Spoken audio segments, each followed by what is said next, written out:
Commissioner Trivikram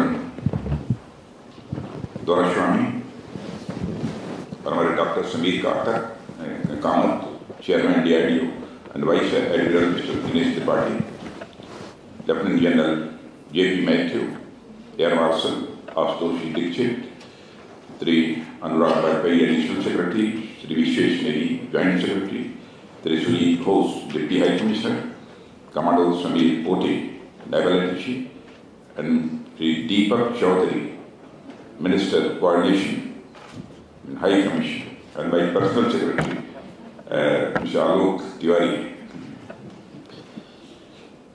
Lord Rami Ranjit. We are meeting after a long time. I'll be coming back again. Lord Nesby,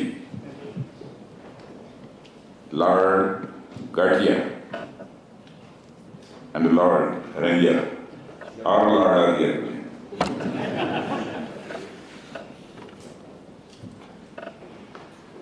अब आप लोगों को मैं बहनों भाइयों ही कहकर मैं संबोधित करूंगा।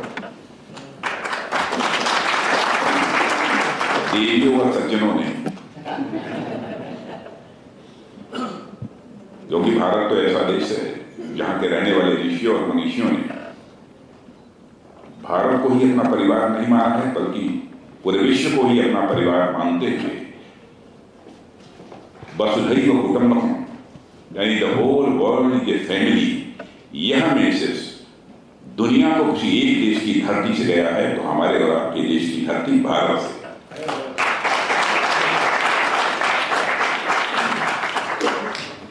इसलिए मैंने बहनों भाइयों का, मैं 2 दिन पहले यहां पर आया था, कल से लेकर आज तक हमारी यहाँ के डिफेंस मिनिस्टर, यहाँ के प्राइम मिनिस्टर और फॉरेन मिनिस्टर, इनके साथ बातचीत हुई है, अच्छी बातचीत रही है, और मैं कहूँ कि फ्रूटफुल रही है, तो ये कहना भी एग्जैजरेशन नहीं होगा। और इसके अतिरिक्त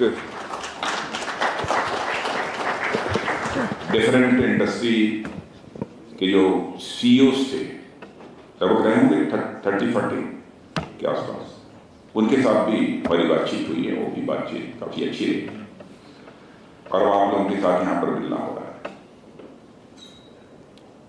मैं बहुत असमंजस में हूँ, क्योंकि कई प्रकार के लोगों को यहाँ पर मैं देख रहा हूँ, और ऐसे लोगों को भी देख रहा हूँ जो हमारी हिंदी समझ रहे हैं। फिर भी ये बोलना है तो हिंदी में ही बोलना है,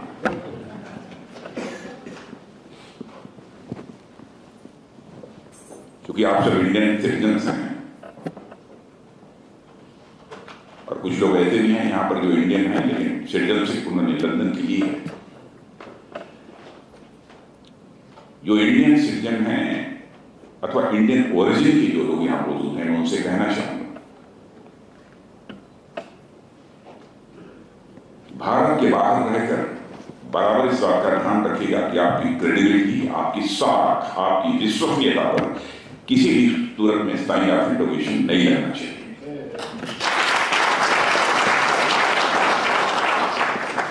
क्योंकि मैं मानता हूं कि मनुष्य की सबसे बड़ी पूंजी होती है उसकी विश्वसनीयता, उसकी साख, उसकी क्रेडिबिलिटी। धन हो जाता है तो बहुत कुछ नहीं वो व्यक्ति खोता है, लेकिन क्रेडिबिलिटी और साख और विश्वसनीयता उस व्यक्ति की समाप्त हो जाती है तो वह सब कुछ अपना खो बैठता है। भारत की कभी अंतर्राष्ट्रीय जगत में मान्यता रही है, भारत के प्रति एक सम्मान रहा है, तो उसमें जहां अन्य बहुत सारी चीजें थी, वहीं पर भारत की क्रेडिबिलिटी, भारत की विश्वसनीयता, भारत की साख, यह भी एक कारण था। इसे सदैव बना कर रखें, और मैं मानता हूं कि जो व्यक्ति अपनी क्रेडिबिलिटी, अपनी विश्वसनीयता, अपनी साख को बनाकर रखता है, वही चरित्रवान होता है। और मनुष्य का सबसे बड़ा कैरेक्टर को बहुत ही वाइडली डिफाइन किया जा सकता है, लेकिन वाइडली को डिफाइन करने में नहीं आ रहा हूं। सबसे बड़ा कैरेक्टर, सबसे बड़ा चरित्र मनुष्य की क्रेडिबिलिटी होती है, विश्वसनीयता। और इसी क्रेडिबिलिटी के कैरेक्टर के बारे में स्वामी विवेकानंद ने, प्राय आपने पढ़ा भी होगा उनके बारे में, दुनिया के भिन्न भिन्न देशों में जाकर धर्म संसद में को संबोधित करते थे। यूएस में एक बार एक धर्म संसद को संबोधित करने के लिए जब स्वामी विवेकानंद जी गए, जिस तरीके से उन्होंने अपना वस्त्र, ढीला ढाला वस्त्र, नाक सूखे टूटे, ढीला ढाला वस्त्र पहन रखा था, गेरुए रंग का वस्त्र उन्होंने पहन रखा था, सिर पर टर्बन यानी पगड़ी बनी हुई थी। एक मिस्टर वहां पर मौजूद थे और उन्होंने देखकर थोड़ा सा मुस्कुराया।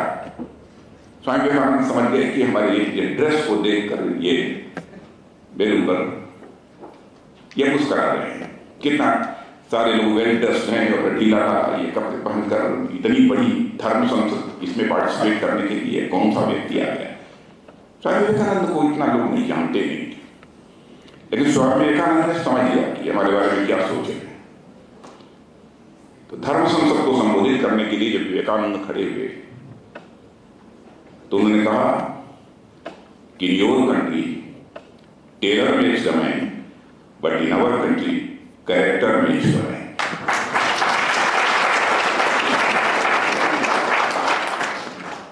इसीलिए मैंने अपनी बात यदि प्रारंभ की है जो क्रेडिबिलिटी और विश्वसनीयता से प्रारंभ की है, पर उसका सबसे बड़ा चरित्र है। इसे किसी भी सूरत में आप खोना, जहां तक भारत का प्रश्न है, इस सच्चाई को आज कोई नकार नहीं सकता है कि इंटरनेशनल कम्युनिटी में भारत की प्रतिष्ठा, भारत की प्रेस्टीज बढ़ी है। इंटरनेशनल कम्युनिटी में भारत का स्टेशन बढ़ा है, इसको कोई नकार नहीं सकता। कुछ वर्षों पहले भारत के बारे में पूरी इंटरनेशनल कम्युनिटी में यह धारणा थी कि भारत कमजोर देश है, गरीब देश है। ठीक है, धर्म के बारे में, अध्यात्म के बारे में, स्पिरिचुअलिज्म के बारे में तो भारत के साथ रही है, इसमें कई लोग हैं, लेकिन गरीब देश है, यह धारणा थी। लेकिन आज वह धारणा समाप्त हो नहीं रही है, बल्कि यदि मैं कहूं समाप्त हो चुकी है तो यह कहना भी अतिशयोक्तिपूर्ण नहीं होगा।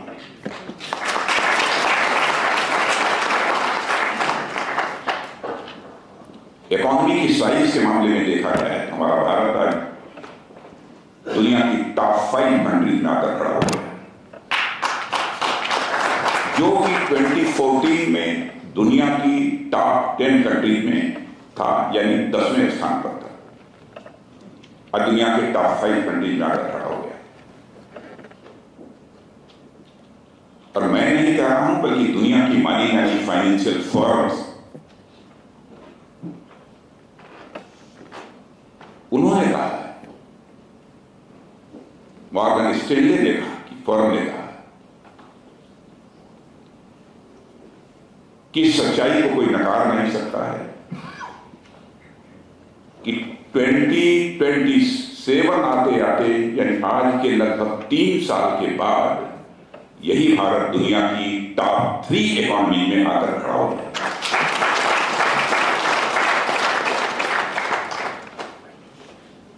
और दुनिया की अन्य सारी जो भी हमारी फाइनेंशियल अथवा इकोनॉमिक फर्म्स हैं, उनके नामों की चर्चा बहुत नहीं करना चाहता हूं, लेकिन अब लोग यह कहते हैं कि 2075 आते आते, 2080 आते आते भारत इकोनॉमी की साइज के मामले में दुनिया में नंबर 1 की कंट्री है।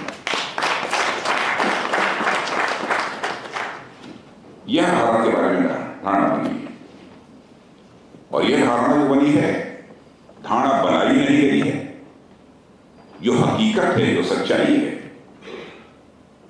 जो कुछ भी भारत में इस समय हो रहा है, भारत जिन तेजी के साथ आगे बढ़ रहा है, उसके कारण यह धारणा बनी है।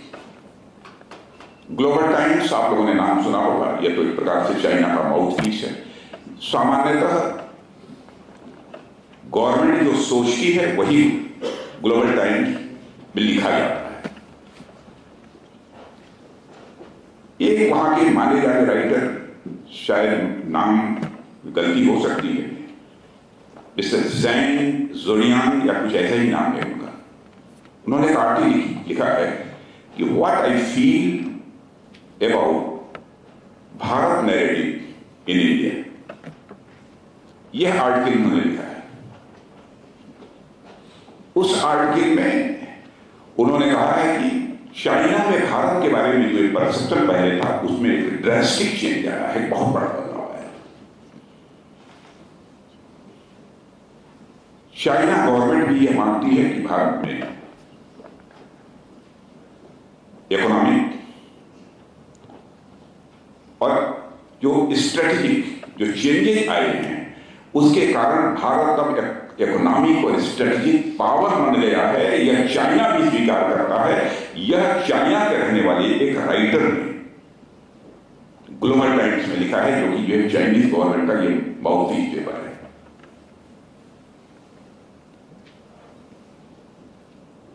अब दुनिया जानती है सच्चाई को कि चाइना को के बारे में यह धारणा है। वैसे हम किसी को अपना अपोनेंट नहीं मानते हैं, कोई किसी को अपना दुश्मन नहीं मानते हैं, लेकिन सारी दुनिया मानती है कि भारत और चाइना के रिलेशंस ठीक नहीं है, लेकिन हम तो सबके साथ ठीक करना चाहते हैं। आप ये कल्पना कर लीजिए, ऐसी धारणा हमारे पड़ोसी चाइना के अंदर भी, उसने जो वाक्य लिखा है एग्जैक्टली हमको याद नहीं है, उसका अर्थ ये होता है कि अब इकोनॉमिक और स्ट्रेटेजिक पावर में चाइना भी भारत का लोहा मानने लगा है, यानी भारत की ताकत को स्वीकार करने लगा। यह भारत के बारे में धारणा, यानी भारत तेजी के साथ आगे बढ़ रहा है।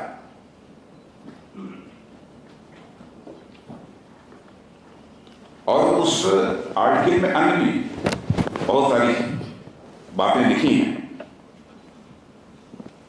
अब मुझे कुछ चीजें उसकी ध्यान में इस समय नहीं आ रही हैं,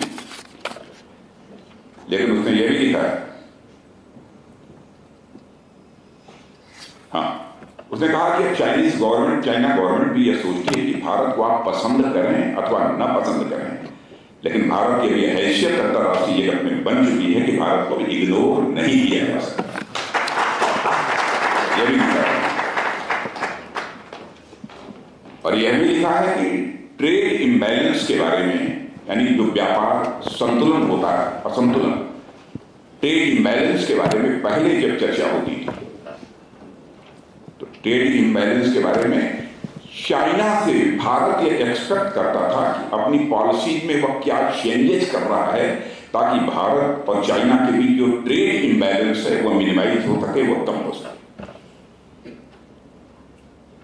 उस चाइनीज राइटर ने यह लिखा है कि वो ट्रेंड बदल चुका है। अब यह भारत यह कह रहा है कि हमारा एक्सपोर्ट पोटेंशियल कैसे बढ़े, हम चाइना को मैक्सिमम एक्सपोर्ट कैसे करेंगे, इस ट्रेड इम्बैलेंस को रिड्यूस करने के लिए इसके बारे में आप बताइए। यह चाइना से भारत आ गया है।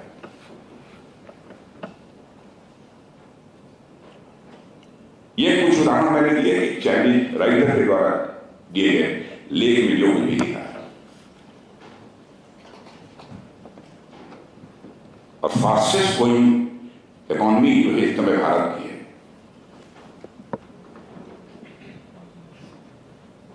और यह भी देखा होगा कि भारत की प्रतिष्ठा, ये सब कुछ घटनाओं के लिए मैं आपसे चर्चा करना चाहता हूं। यह सब सारी चीजें आंकड़े तो बहुत दिए जा सकती हैं।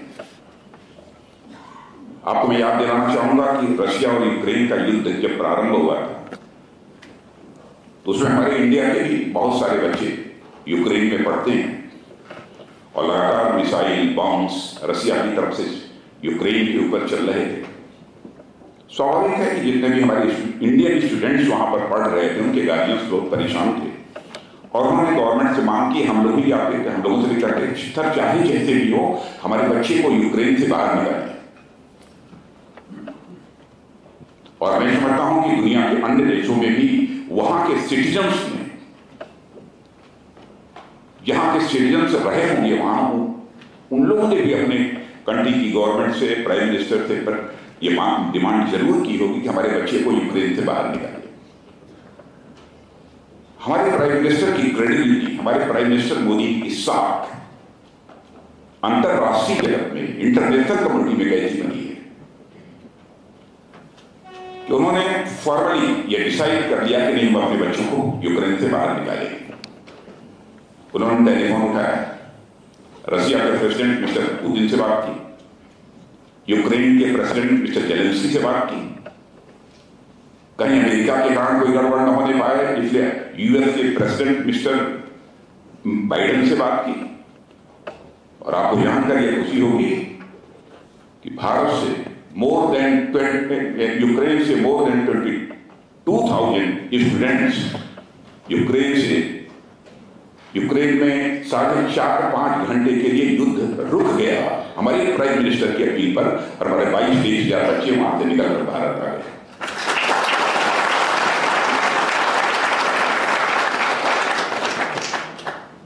यह है भारत की हैसियत, यह है भारत की शान। G20 का सम्मेलन आपने पहले भी देखा होगा, इस बार भी G20 का सम्मेलन जो हुआ था उसको भी आपने देखा है, जो भारत में हुआ है। न्यू दिल्ली डिक्लेरेशन, चाइना भी G20 का मेंबर है। न्यू दिल्ली डिक्लेरेशन में मैंने पहले भी इस प्रकार के डिक्लेरेशन जारी होते रहे हैं, लेकिन विरोध होता रहा है, इसमें कोई ना कोई अपना डिसेंट भी दे देता था। लेकिन इस बार न्यू दिल्ली डिक्लेरेशन जो G20 की सम्मेलन में जो पास हुआ है वह अनअपोज्ड पास हुआ है, यूनानिमसली पास हुआ है। उसकी चेयरमैनशिप यदि किसी के पास थी तो भारत के पास। अफ्रीकन यूनियन को लेकर G20 के जो सुपर पावर्स हैं उनको भी थोड़ी एलर्जी थी कि किसी भी सूरत में अफ्रीकन यूनियन G20 का मेंबर नहीं बनना चाहिए। लेकिन हमारे प्राइम मिनिस्टर चाहते थे, जो कि G20 को चेयर कर रहे थे, उन्होंने सबको, जितने भी मेंबर कंट्रीज थे, उनके प्रीमियर्स को, उनके प्रेसिडेंट को कन्विंस किया। और आपको जानकर खुशी होगी कि अफ्रीकन यूनियन वह भी G20 का परमानेंट मेंबर बन गया। भारत की पहल और भारत की साख, भारत की विश्वसनीयता, भारत की धमक यदि दुनिया में न बड़ी होती तो मैं समझता हूं कि यह किसी भी सूरत में संभव नहीं है। हर क्षेत्र में भारत आगे बढ़ रहा है। प्राइम मिनिस्टर मोदी जी के आने के बाद जो चेंजेज आए हैं, मैं कुछ उदाहरण आपके सामने रखना चाहता हूं। क्या चेंजेज आए? अब पहले भारत में रोड्स बनती थी, आज भी भारत में रोड्स बन रही हैं, हाईवेज। इसका सिलसिला आदरणीय अटल बिहारी वाजपेयी भारत के प्राइम मिनिस्टर थे, उसी समय से प्रारंभ हुआ। बाद में हालात ये हो गए थे कि per day 5 to 8 kilometre national highways का कंस्ट्रक्शन होगा। लेकिन आज जानते हैं, आज भारत में 38 to 40 kilometre per day national highway का कंस्ट्रक्शन होगा। वह कल्चर गवर्नमेंट के चाहने पर कैसे बदलता है, इसकी एक मिसाल आप लोगों के सामने। डिजिटल ट्रांजैक्शन के मामले में मैंने 80 करोड़ इंटरनेट यूजर से दुनिया के किसी देश में है, तो केवल भारत में है, दुनिया के किसी देश में करीब की पॉपुलेशन भी नहीं है। परसेंटेज के हिसाब से देखा जाए तो इतने इंटरनेशनल यूजर कहीं नहीं। यूपीआई ऐप जानते हैं आप लोग, यूपीआई ऐप के बारे में? हमारा ये यूपीआई ऐप उसको वैश्विक मान्यता प्राप्त हो गई है, सारी दुनिया ने उसको मान्यता दे दी है। आज चाहे फ्रांस हो, चाहे ओमान हो, चाहे बांग्लादेश हो, चाहे नेपाल हो, सभी अब यूपीआई का प्रयोग कर रहे हैं। और यूपीआई के माध्यम से जो ट्रांजैक्शन हुआ है अप्रॉक्सीमेटली 130 लाख करोड़।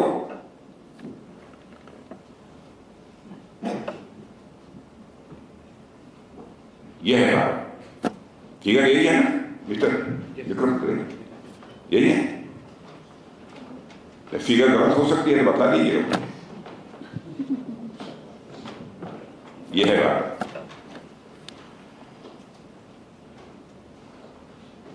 कोरोना के समय की स्थिति में बताना चाहता हूं। लीडरशिप के कारण कितना बड़ा चेंज आता है। अब कोरोना की क्राइसिस कितनी बड़ी थी कि भारत में वैक्सीन भी नहीं बनती थी और हमारे जो पॉलिटिकल ओपोनेंट्स थे वो हमारे ऊपर तरह के आरोप लगाते थे, हालात बिगड़ रहे हैं, बड़े नाजुक हो रहे हैं, और प्रधानमंत्री लोगों से अपील कर रहे हैं कि घर के बाहर दीपक जलाओ।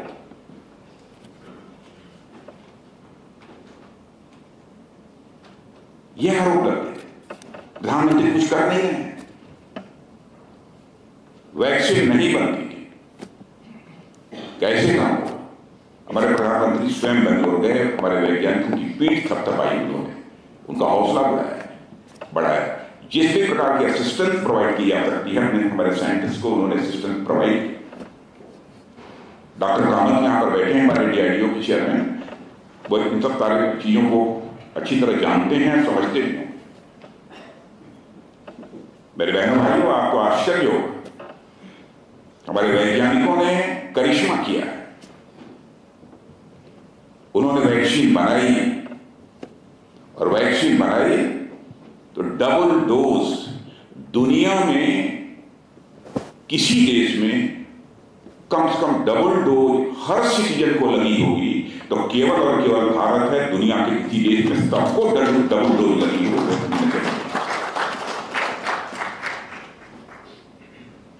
ठीक है, कहीं हो सकता है 70% हो, 75% हो, 80%।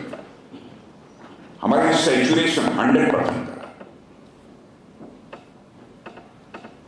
और वैक्सीन हम लोगों ने बनाई, हर सिटीजन को डबल डोज वैक्सीन की लगी, और केवल भारत में ही नहीं लगी बल्कि दुनिया के 100 कंट्रीज को हम लोगों ने वैक्सीन प्रोवाइड की। यह है भारत।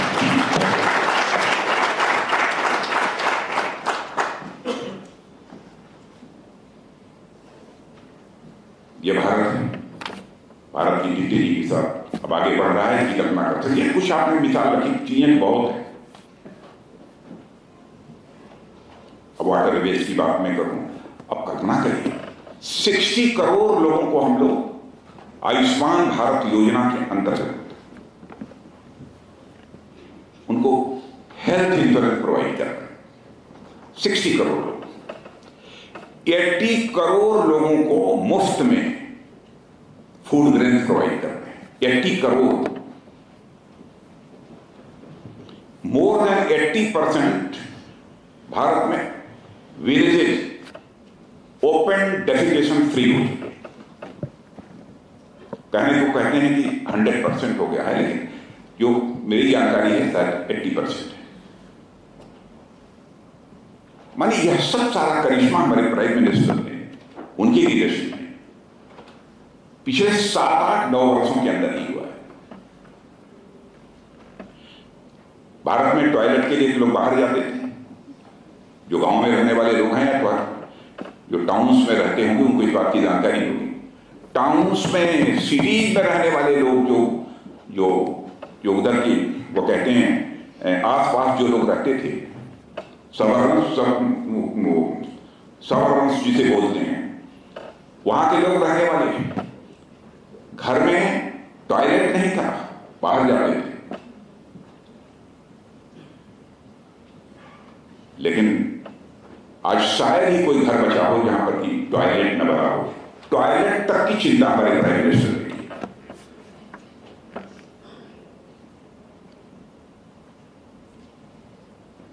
यह है हमारा भारत।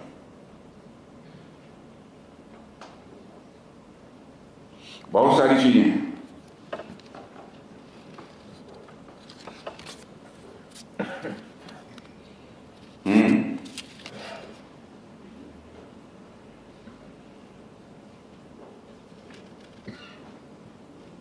अब आप डिफेंस के रक्षा मंत्री हैं तो आप कुछ चाहेंगे थोड़ा सा डिफेंस की भी बात हो जाए।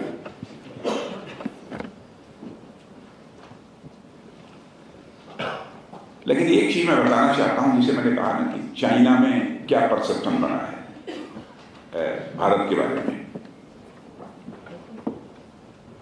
अब चाइना को मानते तो हैं, भारत का अपोनेंट है, मेजर अपोनेंट से मानते हैं। हम नहीं मानते, चाइना मानता होगा, लोग मानते हैं। हम लोग तो किसी को अपोनेंट मानते ही नहीं। लेकिन ग्लोबल टाइम्स में मिस्टर जैन ने जो कुछ भी लिखा है, यदि उसकी धारणा बनी है तो मैं सोच रहा था क्यों धारणा बनी, तो मुझे लगा कि शायद 2020 में जो भारत और चीन के बीच फेस ऑफ हुआ था, उसमें हमारे सेना के जवानों ने जो करिश्मा दिखाया है, जो बहादुरी दिखाई है, शायद उसके कारण चाइना की धारणा भारत के बारे में बदल गई है कि भारत अब कमजोर भारत नहीं रहा, भारत अब दुनिया का ताकतवर देश बन गया है।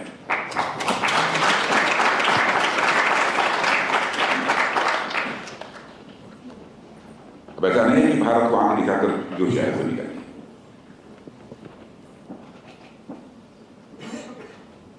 अब डिफेंस का जहां तक सवाल है, पहले हम लोगों की हालत तो यह थी कि सारा का सारा हर सामान दुनिया के दूसरे देशों से हम लोग खरीदते थे।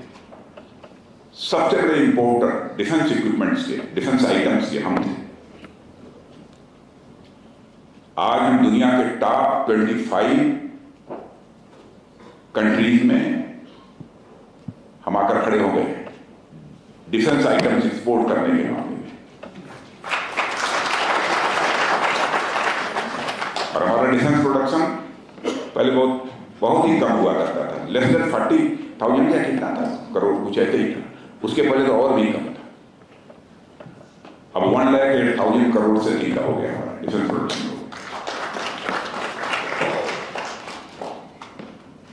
मिसाइल भी बना रहे हैं, बम भी बना रहे हैं। देखिए ये लोग बैठे हैं, ये चलाते हैं सब। फाइटर प्लेन भी बना रहे हैं, वारशिप बना रहे हैं युद्ध को। आपने देखा होगा इस बार हमारी नेवी ने कैसा करिश्मा किया है, पढ़ा है नहीं एक बार? हाँ, बतला दिया मोदी लोग। आंख उठाकर देखना नहीं, ये भारत है।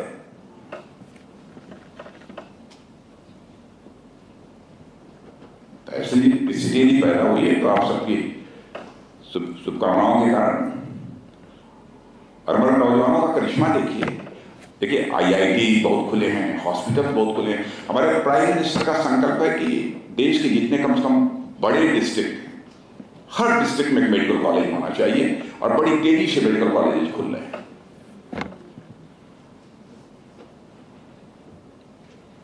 और हमारे बच्चे कितने इमेजिनेटिव हैं, कितने क्रिएटिव हैं हमारे बच्चे, माने हमारे यंगस्टर्स, नौजवान कितने इमेजिनेटिव है, कितने क्रिएटिव हैं। 2014 के पहले केवल 400 to 500 स्टार्टअप्स भारत में थे। आज स्टार्टअप का नंबर मोर देन 1 लाख हो गया, 1 लाख से। यूनिकॉर्न्स, जिनकी कैपिटल अप्रॉक्सिमेटली 1 बिलियन की होती है, उनको यूनिकॉर्न कहते हैं। आज हमारी यूनिकॉर्न्स का नंबर भी अप्रॉक्सिमेटली 100 तक पहुंच गया है। वेरी करता रहता है थोड़ा। यह है बात। कहां समाप्त करना है? नहीं, कहानियां बहुत लंबी है ना, ये चलता रहे।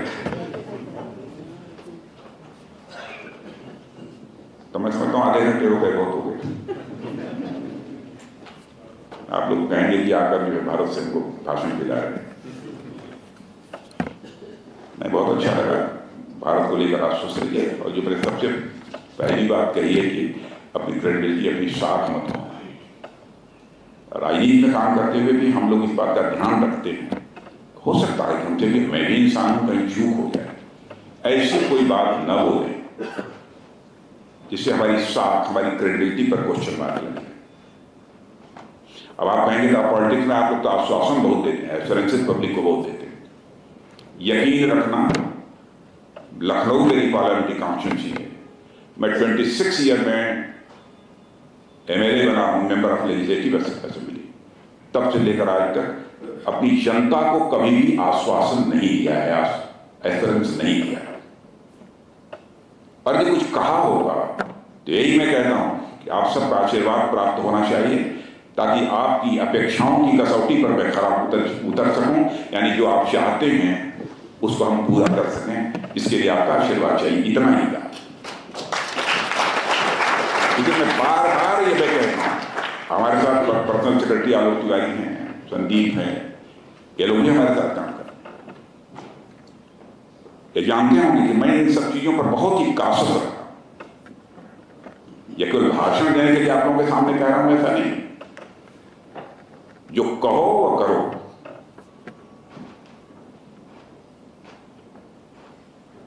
आप भी यहां पर हैं, इसलिए बार बार मैं कहता हूं, आपकी क्रेडिबिलिटी बनी रहेगी तो भारत की क्रेडिबिलिटी बनी रहेगी।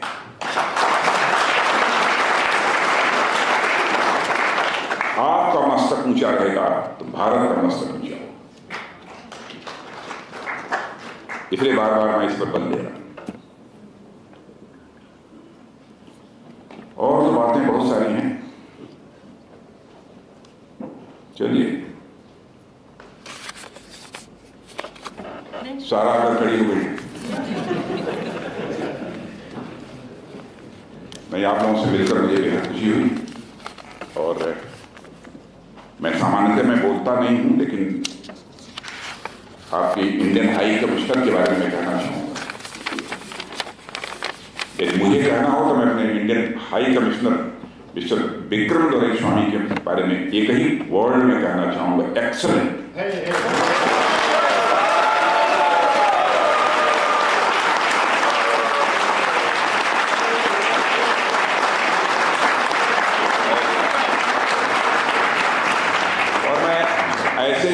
ऐसे ही नहीं बोल देता हूं उसे, वो सोच समझ कर, नाप तोल कर।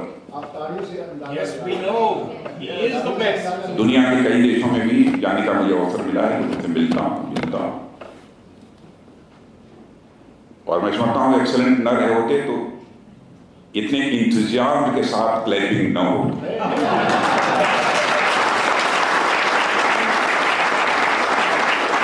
इसका मतलब मेरा ऑब्जर्वेशन सही है। और ऑब्जर्वेशन मेरा इसलिए सही है क्योंकि मैं फिजिक्स का लेक्चरर भी रह चुका हूं।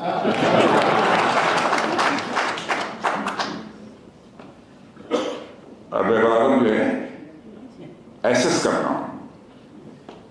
जो बच्चे कापियां लिखते थे जो आंसर शीट्स पर, उसको मैं जांचा हूं, उसको भी देखा, इसलिए मैंने कहा। और एक बात और मैं कहूंगा आपसे, बात चल पड़ी।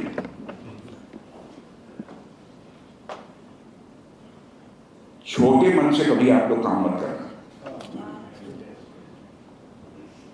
मैं देखता हूं छोटी छोटी चीजों में लोग उलझ जाते हैं, लड़ने लगते हैं, झगड़ने लगते हैं। धन आपके पास, पैसा चाहे जितना भी हो जाए, चाहे जितनी भी बड़ी कैपिटल हो, मन यदि छोटा है तो जिंदगी आप छोटे रहोगे समाज के लिए।